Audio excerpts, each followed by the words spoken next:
آخر ما جاء من أخبار رياضية هذا الأسبوع.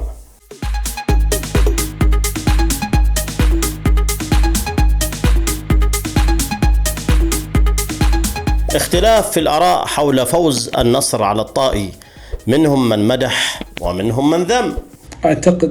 أعتقد أن المسألة صارت واضحة للكل.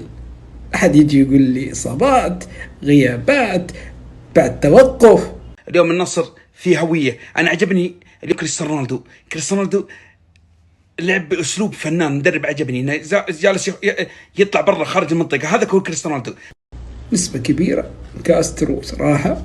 يعني أنا ودي أشوف هوية للفريق، ودي أشوف منهجية، ودي أشوف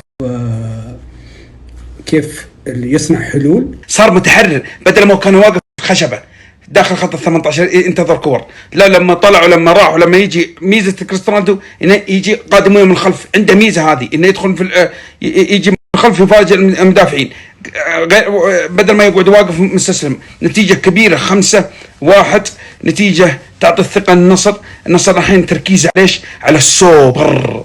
كيف فرص ما في حتى لو لاحظتوا كم كورة كأنه لعيبة مبرمجين على طول عرضيات بدون حتى ما يشوف رونالدو فيه لاعب آخر فيه، بس ارفع. هذا اسلوب النصر. ما في تنوع في اللعب.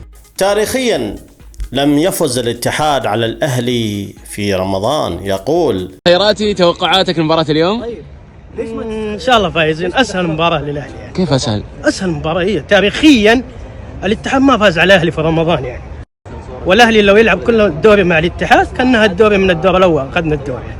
أسهل مباراة الاتحاد. أسهل مباراة إن شاء الله. أسهل مباراة؟ إيه أسهل مباراة. وتاريخيا تقول لي في رمضان ما قد فاز على تاريخيا الاتحاد ما فاز على الأهلي في رمضان.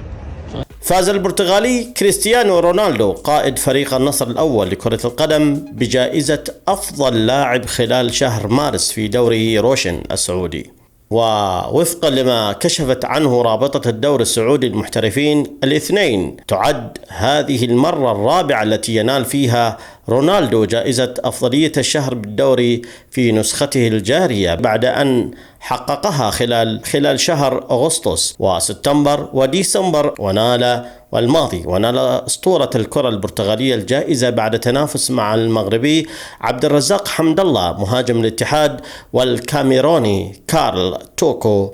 أعلن نيمار جونيون مهاجم فريق الهلال الأول لكرة القدم عودته إلى الملاعب البرازيلية عام 2025 عن طريق بوابة سانتوس فريقه السابق، حسب ما نشرت صحيفة. التقى مع أحد أعضاء مجلس إدارة نادي سانتوس داخل غرفة الملابس في ملعب أوربانو كالديرا مباراة ذهاب نهائي كأس البرازيل الذي كسبه سانتوس بهدف دون مقابل أمام بالميراس.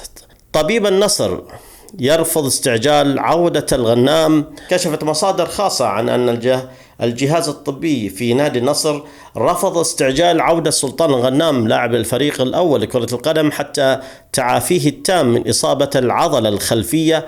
وأشارت المصادر ذاتها إلى أن الجهاز الطبي يفضل عودة الغنام بشكل تدريجي بدءا من مواجهة ضمك 5 أبريل الجاري ضمن الجولة 27 من دوري روشن السعودي، ولدقائق محدودة على أن تكون مشاركته بصفة أساسية في نصف نهائي السوبر أمام الهلال في أبو ظبي 8 أبريل الجاري. إلى هنا وصلنا وإياكم إلى نهاية هذه الحلقة، على أمل اللقاء بكم في حلقات أخرى، والسلام عليكم ورحمة الله وبركاته.